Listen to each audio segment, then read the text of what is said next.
Eu quero começar, irmãos, com esse livro, já indico ele de antemão para os irmãos, Ira, Arrancando o Mal pela Raiz. E o autor, ele já na introdução, deixa bem claro como que é difícil nós lidarmos com a ira. Ele diz o seguinte: a ira, para alguns, é para alguns o que a pornografia é para outros, um gigante invencível. A ira é para alguns o que a pornografia é para outros, um gigante invencível. Então, muita gente está lidando com a ira numa luta inglória, numa luta cotidiana, diária, e muitas vezes sendo vencidos por essa realidade, né, de um coração irado, de uma vida irascível. Eu indico aí para você esse livro, Ira, Arrancando o Mal pela Raiz, do Dr. Robert. Esse outro livro é muito bom. A tradução dele é O Grito da Alma. E esse livro também trata da perspectiva bíblica das nossas emoções. E a tese fundamental do autor é essa aí. São dois autores, né? As nossas emoções, sejam elas positivas ou negativas, falam sobre Deus e sobre o nosso relacionamento com Ele. Ô Romário, eu acho que não está tendo retorno aqui, não. Não estou me ouvindo bem, não. Deixa eu virar aqui essa caixinha.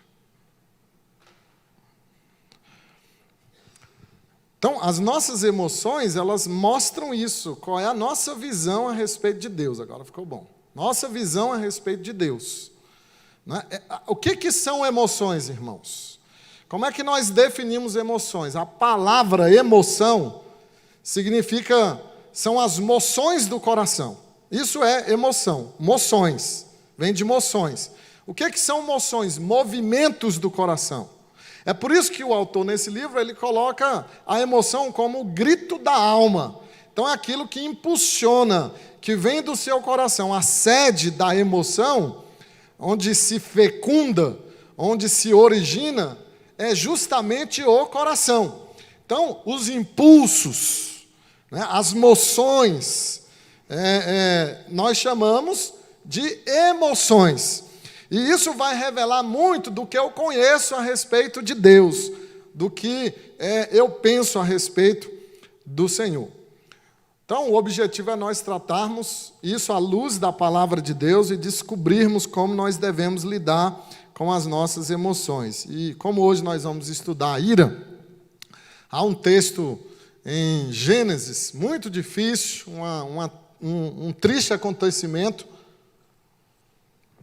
mas que nos grafica bem do que a ira é capaz de fazer com a nossa vida. Então, nós vamos lá para Gênesis, capítulo 34. Todo o capítulo é a história, mas nós vamos ler apenas os 7 primeiros versículos. Ora, Diná, filha que Lia dera à luz a Jacó, saiu para ver as filhas da terra. Viu a Siquém, filho do heveu Amor, que era príncipe daquela terra, e tomando-a, a possuiu e assim a humilhou. Sua alma se apegou a Diná, filha de Jacó, e amou a jovem, e falou-lhe ao coração. Então disse Siquém a Amor, seu pai: consegue-me esta jovem para esposa. Quando soube Jacó que Diná, sua filha, fora violada por Siquém, estavam os seus filhos no campo com o gado. Calou-se, pois, até que voltassem. E saiu Amor, pai de Siquém, para falar com Jacó. Vindo os filhos de Jacó do campo e ouvindo o que acontecera, indignaram-se e muitos se iraram. Pois Siquém praticaram um desatino em Israel, violentando a filha de Jacó, o que se não devia fazer. Bom, meus irmãos, vejam aí que o texto fala de ira. A ira é um problema universal. Ninguém está imune à ira, nem sequer um crente, um discípulo de Jesus. A ira, ela permeia todo o nosso ser, permeia o nosso coração. Há aquela ira explosiva, mas há aquela ira implosiva. Há pessoas que são extremamente iradas, elas só não demonstram, mas elas são iradas. Elas se iram inclusive com Deus, se iram com o cônjuge, se iram com o filho, se iram com Deus, se iram consigo mesmas. Elas têm tanto controle que não conseguem transparecer a ira, mas a ira está lá, inoculada no seu coração, porque é uma realidade universal e ninguém está isento da ira. É muito difícil descrever a ira, não é? É muito difícil. Mais do que definir, é descrever a ira. Mas o texto aqui, ele trabalha a ira de uma maneira muito gráfica, é quase que uma anatomia da ira que o texto nos apresenta. E como é que nós vamos entender por que os filhos de Jacó, Simeão e Levi, manifestaram tamanha ira? Depois disso aqui acontece um morticínio, acontece um verdadeiro assassinato, um genocídio, praticamente. Vamos analisar um pouco o contexto. Jacó ele deveria voltar para Betel, para sua cidade, deveria estar na região de Canaã. Na volta para Betel, ele para nessa cidade chamada a cidade de Siquém, capítulo 33, versículo 18, fala isso.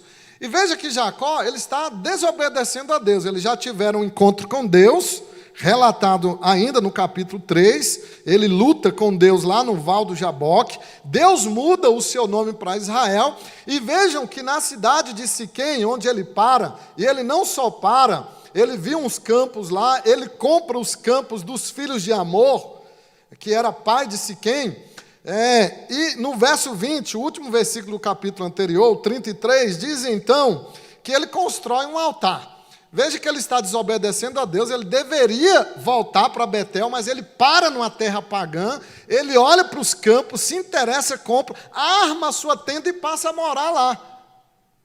E aí ele constrói um altar, dando a ideia de permanência, de que ele irá ficar.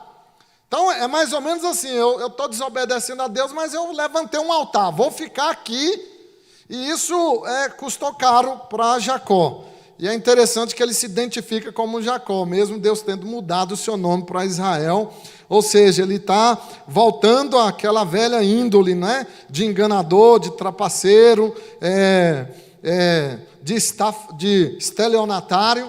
Então, ele não se identifica como Israel, ele se identifica como Jacó. O texto apresenta como Jacó sendo o pai de Simeão e de Levi. Aí nós entramos no capítulo 34. Que mostra a ira tremenda dos filhos de Jacó. Então, como eu falei para vocês, a ira é uma reação comum dos nossos corações. Ela habita os nossos corações. Talvez você não lute contra drogas, você não lute contra roubos, você não lute contra imoralidade, mas você luta contra a ira. Você sente ira quando as coisas não acontecem do seu jeito, quando o seu cônjuge não te ama do jeito que você queria que ele te amasse, quando ele não dá a atenção que você queria que ele desse, e você abriga no seu coração ira. Nem toda ira é ruim, nem toda ira é pecaminosa, a ira é justa. Por isso que o texto lá de Efésios, capítulo 4, diz: irai-vos, mas não pequeis. Então há uma ira justa. A ira de Deus é justa, a ira de homem, que é justa também, raramente acontece da sua ira ser justa, mas pode ser que ela seja justa. Eu não vou tratar da ira justa aqui, eu vou tratar dos efeitos da ira pecaminosa na nossa vida. Então o texto nos apresenta Simeão, Levi e Diná. Eles eram filhos de Jacó da mesma mãe, eram irmãos comuns. Jacó ele comprara a terra que eu mencionei para vocês, lá em Siquém, na região de Siquém. Siquém era príncipe dessa terra, filho de Amor, um jovem. E ele então se envolve com um relacionamento sexual com Diná, a filha de Jacó, sem que ele se casasse. A impressão que dá, ao ler assim o texto de primeira mão, é que inclusive houve um estupro. Mas não é bem assim, embora muitos comentaristas falem de um estupro, não foi bem um estupro, parece que foi algo mais consensual. Não importa, foi um erro, porque eles não eram casados. O verso 2 diz que ele a possuiu e a humilhou.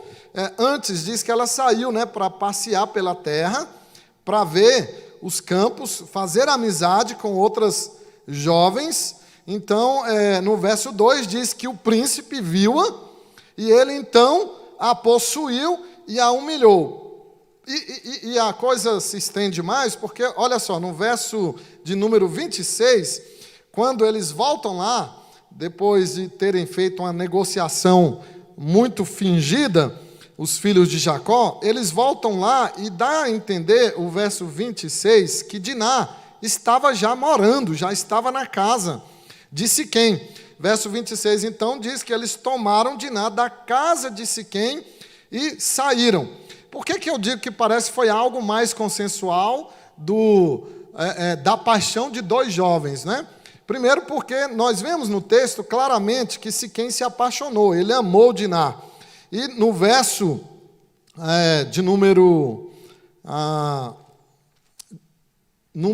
8, não é o verso número 8, diz que ele falou-lhe ao coração. Verso de número 3. Sua alma se apegou a Diná, filha de Jacó, e amou a jovem e falou-lhe ao coração. Houve uma correspondência. Ela aceitou esse amor, ela aceitou essa paixão. Então, esses dois jovens se apaixonaram e usufruíram do ato conjugal antes do casamento, e isso pareceu ruim aos irmãos de Diná, a Levi e Simeão. E será que a preocupação era a mesma, a sua irmã? Não, era a reputação deles. Eles ficaram com a reputação ferida. Então, eles se indignaram. Olha aí o verso de número 7, diz que eles se indignaram e muito se iraram. Então, a ira aqui. A palavra ira hebraica significa pegar fogo, queimar. Eles se inflamaram. Veja que a ira, irmãos, ela é uma resposta ativa do nosso coração. Há um mal por nós percebido. Então, eles perceberam que era um mal, o que Siquém havia feito com Diná, a irmã deles. E eles, através dessa percepção, eles se iraram no seu coração. A ira sempre será uma resposta ativa do nosso coração. Ela é uma atividade. A ira é uma ação, é algo que nós fazemos, não é algo que nós temos. Eles optaram por praticar a ira. Diz o texto que eles se indignaram e ficaram muito irados. Então a Bíblia diz isso, que nós praticamos ira, é uma ação. Ela é uma resposta ativa do coração. Nós não temos ira, nós praticamos ira. Por isso que ela pode ser sim uma emoção também, uma emoção perturbadora, uma emoção moral, porque ela é uma resposta a um mal que nós temos percebido. Veja que a nossa percepção, que pode ser exata, pode ser inexata, a nossa percepção pode ser correta, pode ser incorreta, então não confie muito nas suas percepções, porque você pode confundir seu ego ferido, sua reputação ferida, com algo de fato injusto que tenha acontecido. E esses irmãos, eles estão preocupados com a sua reputação, não era bem com a sua irmã. E a ira então protesta. Eles dizem, veja o que você fez, Siquém, o erro que você cometeu. A ira nos posiciona contra aquilo que nós determinamos ser mal. Ela determina que os ofensores devem ser punidos, que eles precisam receber a pena capital. Veja que a ira, irmãos, ela sempre será punitiva, inquisitorial. Não é à toa que Jesus, ele compara a ira ao equivalente do homicídio. Para Jesus, a ira é equivalente ao homicídio. Lá no Sermão do Monte, Mateus capítulo 5, versículo 21, Jesus deixa isso claro quando ele diz: ouvistes que foi dito, não matarás, e quem matar está sujeito a julgamento. Eu, porém, vos digo, todo aquele que se irá contra o seu irmão, todo aquele que se irá contra o seu irmão está sujeito a julgamento. Então, para Jesus, a ira é o equivalente ao homicídio. E João repete o que Jesus ensinou lá em Mateus 5. Na sua terceira carta, na sua primeira carta, capítulo 3, João diz que todo aquele que odeia seu irmão é assassino, é homicida. Então, irmãos, eles estão pegando fogo de ira, esses dois irmãos de Diná. O texto diz que eles fervilharam de ira. E aí o texto passa a nos mostrar como é a dinâmica da ira, a anatomia da ira. E nós vamos seguir o fluxo do texto para tirar as lições para a nossa vida nessa noite. Primeira lição que eu destaco é que a ira nos priva do bom senso. A ira nos priva do bom senso. Olha o que diz aí o verso 8. Disse-lhes Amor, o pai de Siquém, do jovem apaixonado: a alma de meu filho Siquém está enamorada fortemente da vossa filha. Peço-vos que lhe deis por esposa. Verso 12. Aí Siquém vai também pedir a mão de Diná em casamento para o pai e para os irmãos. E ele diz: majorai de muito o dote de casamento e as dádivas, e darei o que me pedirdes. Dai-me, porém, a jovem por esposa. Houve um reparo do erro. Houve um arrependimento. Houve uma mudança de postura. Houve o desejo de consertar. Siquém, acusado de estupro de Diná, oferece solução para o impasse. Ele vai atrás, se humilha, ele, o seu pai, e ele oferece dinheiro para reparar o prejuízo. E essas são palavras de homens pacificadores. Eles queriam a paz. Eles queriam o conserto, a restauração. Mas os irmãos de Diná não aceitaram a proposta de casamento, de se tornarem uma família. Sabe por quê? Perderam o bom senso. A ira tira você do bom senso. Uma pessoa iracunda, ela perde a capacidade de emitir uma resposta apropriada à ofensa. Por isso que a Bíblia diz: deixa a vingança com Deus. Não inventa você de fazer vingança, porque você pode ir além ou ficar aquém. E é Deus que vai dar na justa medida. Mas eles querem vingança. A ira transforma um desentendimento em um desgaste profundo, em uma irritação e até em morte. Eles preferiram a matança do que casar a irmã. Eles preferiram a guerra que a paz. Porque a ira tira o bom senso. A ira tira o bom senso. Quantas vezes isso acontece na nossa vida?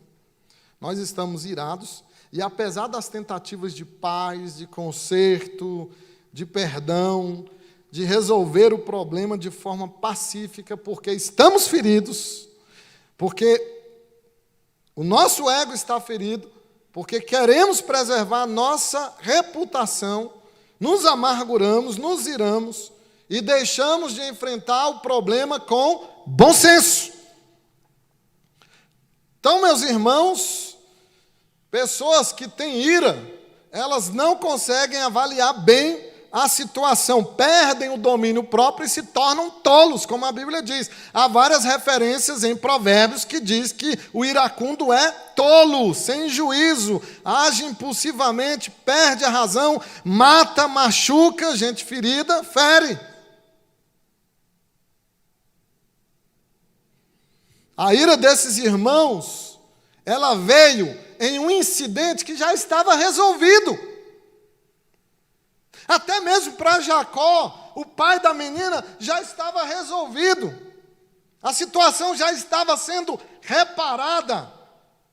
Mas os irmãos foram tão tolos, tão sem bom senso, que preferiram uma forma brutal de resolver esse problema. Brutal, animalesca, assassina. A ira faz você tomar decisões erradas, sem bom senso.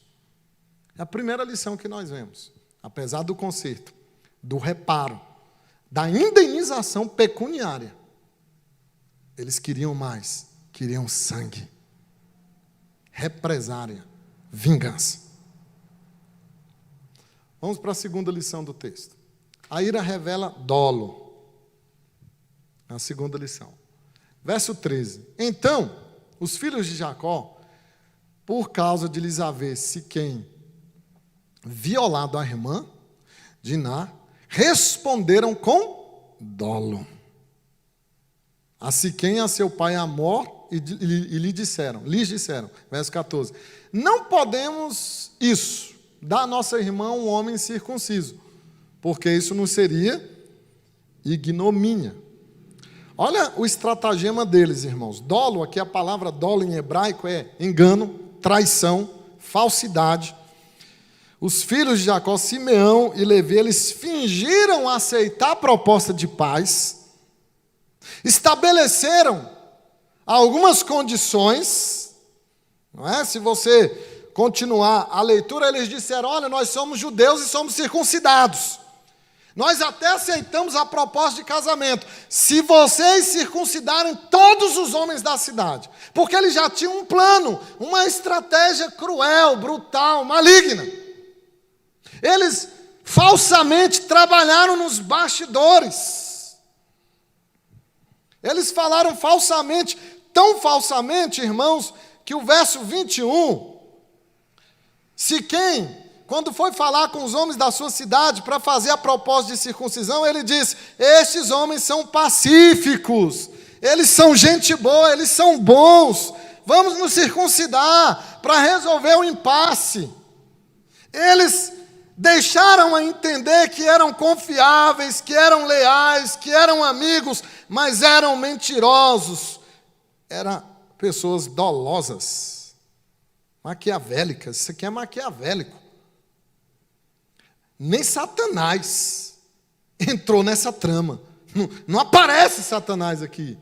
É o coração humano maquinando o mal, que é maquiavélico. Então, meus irmãos, eles alegam estar envergonhados, mas eles eram pessoas enganosas, cheias de falsidade, de maldade. Eles eram piores do que Siquém. Os filhos de Jacó eram piores, porque a ira pecaminosa faz isso com você, faz você ficar pior que o seu ofensor, faz você praticar algo pior que o seu ofensor. Aquilo que te escandaliza, você é capaz de fazer pior. Há pessoas que são como Simeão e Levi, iradas, só que elas escondem sua ira de trás de um sorriso belo. Eles estavam escondendo a maldade, a ira, de trás dessa suposta vergonha. Então o texto deixa claro, irmãos, que a ira deles tem a ver com a falsidade. Eles concordaram com os lábios de aceitarem a proposta de paz que Siquém havia feito. Mas só foi com os lábios. No coração eles já haviam planejado um assassinato em massa. É por isso que a Bíblia, quando fala da ira, ela nos apresenta a ira como um pecado de superfície. Ela aponta para algo mais profundo do nosso coração, para os ídolos do nosso coração. A ira tem a ver com coisas que nós perdemos. Nós nos iramos por aquilo que nós perdemos. Nós nos iramos por aquilo que nós não temos. Ela sempre está conectada, a ira, com os ídolos do nosso coração, sobretudo com a nossa reputação. Então é um pecado que aponta para pecados mais graves. É como uma cortina de fumaça, a ira, que revela neles o dolo. Eles planejaram uma vingança, mas supostamente aceitaram o tratado de paz. Então nós vimos que a ira priva o bom senso e revela dolo. Terceiro, eu coloquei essa frase aqui porque, veja bem como é interessante o dolo deles. Eles foram muito cruéis, muito. Eles fizeram algo desproporcional à ofensa. Totalmente desproporcional. Se você é cruel por uma causa justa, você continua cruel. Ainda assim você é cruel. Não use causas justas para ser cruel. Para ter dolo. Para agir com dolo no seu coração. Então, eles fizeram isso. A causa é justa, vamos ser cruéis. Para Deus, não. A terceira lição, a ira embrutece. Verso 25. Ao terceiro dia, quando os homens sentiam mais forte a dor, 2 dos filhos de Jacó, Simeão e Levi, irmãos de Diná, tomaram cada um a sua espada, entraram inesperadamente na cidade e mataram os homens todos. Então, olha só, o texto até diz que Siquém era um cara gente boa, ele só cometeu um erro, de ter se deitado com Diná. Veja que o texto diz aqui, no verso 19, não tardou o jovem em fazer isso, o quê? Aceitar circuncidar todos os homens da cidade, porque amava a filha de Jacó e era o mais honrado de toda a casa de seu pai. Então ele era um homem honrado, que errou, obviamente. Ele aceitou a proposta, e diz então, verso 24, ele ficou na porta da cidade dizendo, olha, eles são pessoas boas, nós precisamos resolver o impasse, não entrar em guerra com eles, vamos nos circuncidar. Verso 24, deram ouvidos a Amor e a Siquém, seu filho, todos os que saíam da porta da cidade, todo homem foi circuncidado, dos que saíam para a porta da cidade. Então, veja bem, num tempo que não havia bisturi, não havia anestesia, esses homens tiveram o prepúcio do seu membro cortado, e diz o texto que, quando ele sentiu mais forte a dor, no terceiro dia, tudo inflamado, imagina o homem com o seu membro operado, cortado, sentindo dor, ele não podia nem andar. É nesse momento que eles covardemente entram inesperadamente e matam todos os homens, todos os siquemitas, numa ação monstruosa. Eles se transformaram em monstros. A ira embrutece, a ira te transforma em monstro, e tudo isso por causa da reputação deles. Olha o último versículo, como é que eles justificam essa matança? Verso 31, abusaria ele de nossa irmã como se fosse prostituta? Eles justificam essa carnificina de matarem todos os homens, esse morticínio, por causa da reputação que eles queriam ter. A ira embrutece, te deixa bruto, animalesco, mau. Totalmente desproporcional. Nada justifica isso aqui. Nada. Mas eles estavam inflamados, como diz o texto, pela ira. E foram lá e mataram todos. E não só mataram, aí a gente vê o dolo mesmo. Eles matam, pegam o espólio, todos os bens, as crianças e as mulheres, e transformam em escravos. Olha o interesse. Era mesmo Diná? Não. Se tratava deles, porque o irado sempre se tratará dele. Não é bem da ofensa, mas é dele, do seu coração. Mas há uma quarta lição, terrível, que a ira traz mais ira. Ira gera ira. Verso 30, então disse Jacó a Simeão e a Levi, vós me afligistes e me fizestes odioso entre os moradores desta terra, entre os cananeus e os ferezeus, sendo nós pouca gente, reunir-se-ão contra mim e serei destruído eu e a minha casa. Jacó, irmãos, ele não aceita o que os filhos fizeram. Isso machucou Jacó. Apesar do que havia acontecido com Diná, não era para eles terem feito isso. Até Jacó acreditou na proposta de paz deles. Nem Jacó imaginava que eles iriam lá no meio da dor daquele povo circuncidado, matar todos os homens, roubar os bens deles, roubar as mulheres e as crianças, fazê-los escravos. E agora o que diz? Os povos vizinhos e pagãos ao saberem dessa história, iriam odiar Jacó. Iriam perseguir Jacó. Iriam matar Jacó e sua família. Tanto é que ele teve que ir embora, corrido. Porque ira traz ira. Ira gera ira. Porque você merece tudo aquilo que você oferece. E não é exatamente isso que acontece conosco quando nós ferimos e machucamos os outros, quando nós nos iramos. Quantas vezes somos capazes de dizer, depois do nosso acesso de ira, que estamos errados? Simeão e Levi trouxeram danos profundos à sua família, ao seu pai, aos seus demais irmãos, porque a partir de agora, aumentou-se a tensão com os vizinhos e a paz acabou. Eles agora seriam uma família sob ameaça constante. A hostilidade entre esses povos, por causa dessa matança, aumentou exponencialmente. E até hoje existe. Até hoje. Entre judeu e palestino, tudo enraizado nisso aqui também. Porque a ira perpassa séculos, milênios. Ira vai gerando ira.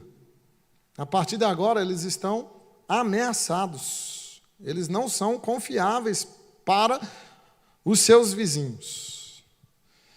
E é o que nós temos visto, irmãos, na história de muita família. Agressão, assassinato, ira que desencadeia uma série de medos, de culpas no histórico familiar. Porque ira traz mais ira. Agora Jacó era um homem odiado pelos seus vizinhos. A ira nos priva do bom senso, revela dolo, a ira embrutece, a ira traz mais ira, mas há uma quinta lição. E aí nós temos que ir lá para o capítulo 49. Veja como a ira passa anos, né? Agora Jacó já está morrendo. No capítulo 49 de Gênesis, versos 5 e 7, Jacó vai abençoar os seus filhos. E olha o que acontece com a bênção de Simeão e Levi. Os mesmos, covardes irados, que mataram todos os siquemitas, que dizimaram um povo. Veja a bênção que Jacó dá. Ou seja, ele não dá bênção, né? Porque a ira afasta as bênçãos. A ira afasta as bênçãos.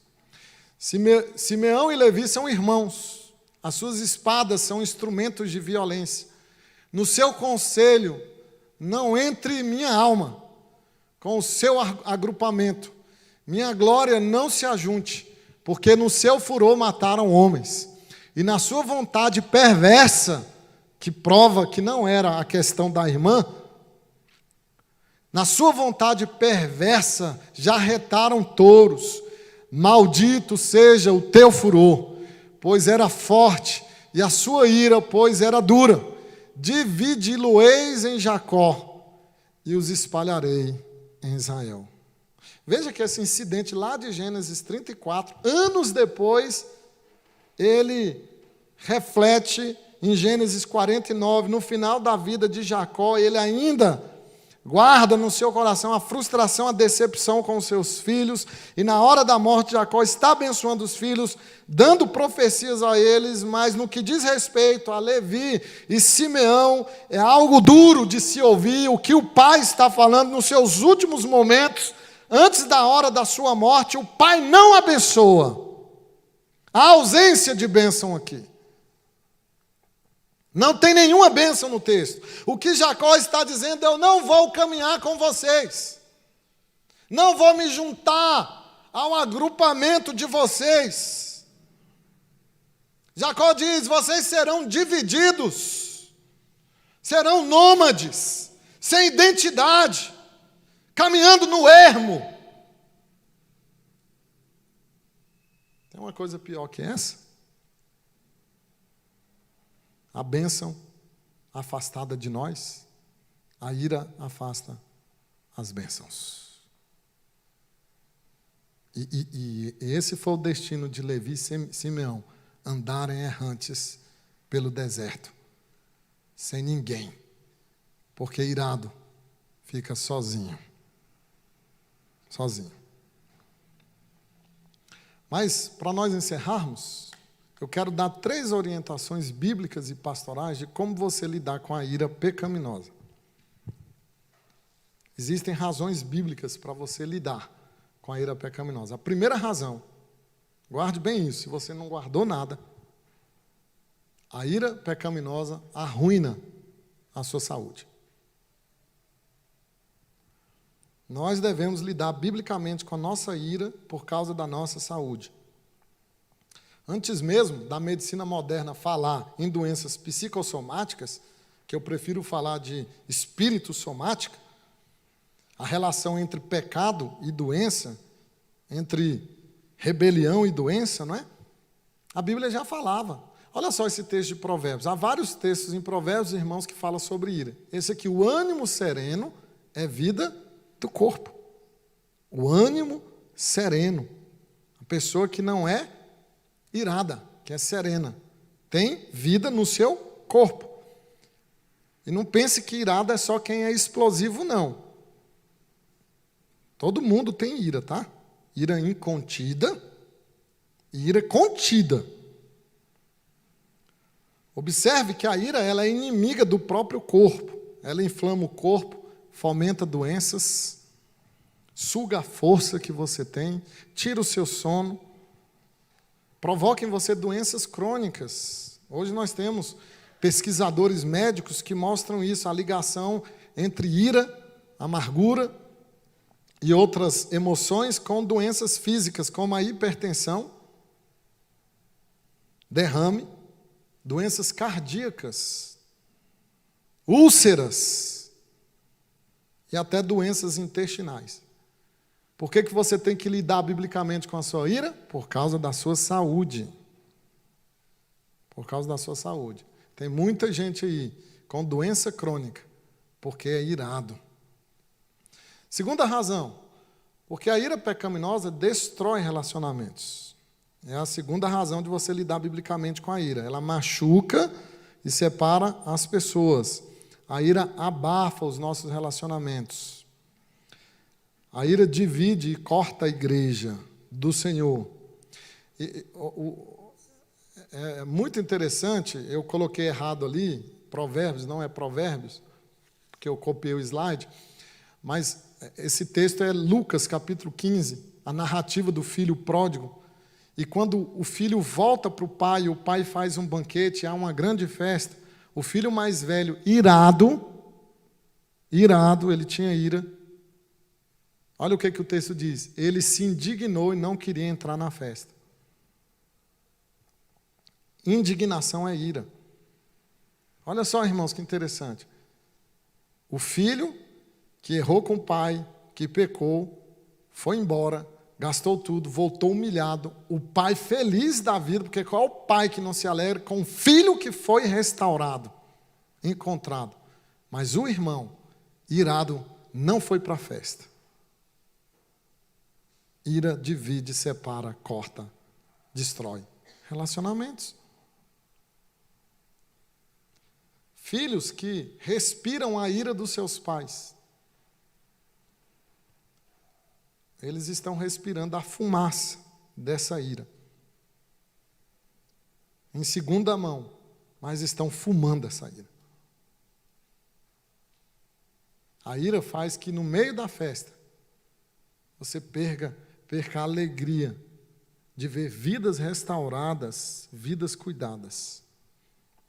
Terceira razão, para nós lidarmos biblicamente com a ira, é que a ira pecaminosa ofende Deus. Veja que as duas razões acima, a saúde e a paz relacional, elas devem nos motivar a lidar biblicamente com a ira, mas elas não são suficientes.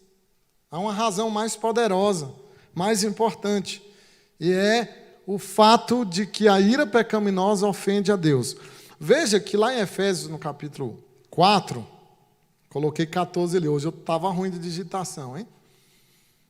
4, Efésios não tem 14 capítulos. Efésios 4, longe de vós toda amargura e cólera e ira e gritaria, longe de vós. E por que Paulo diz isso? Lá no versículo 30 de Efésios 4, longe de vós. Porque no verso 30, antes do 31, ele diz assim, não entristeçais o Espírito Santo.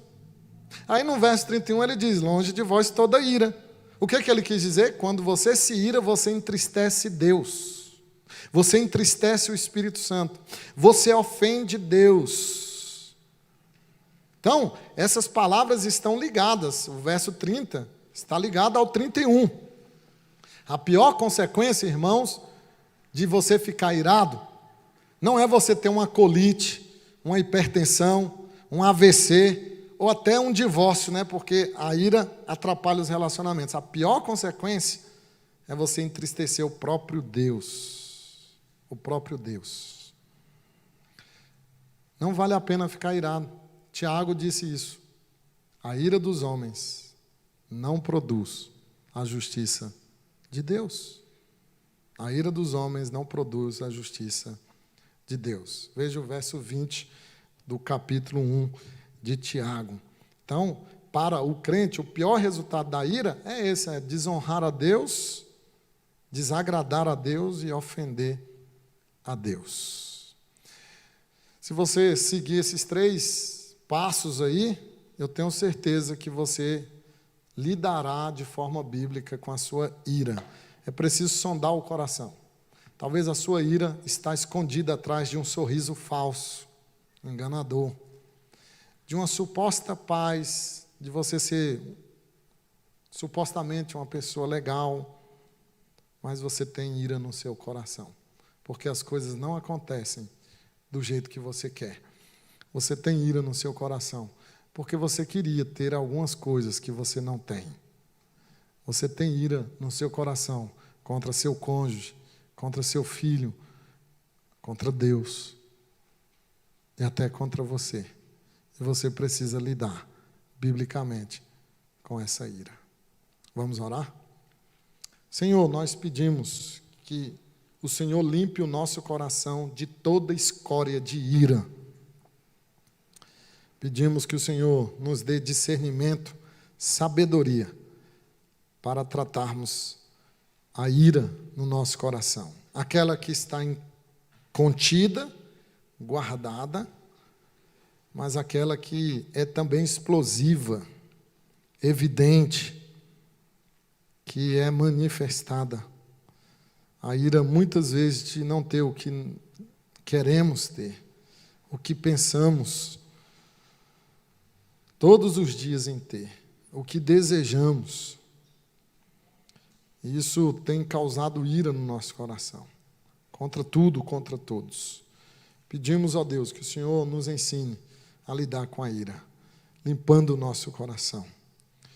Porque o teu Filho amado, o nosso Redentor, morreu em sacrifício pelas pessoas iradas também.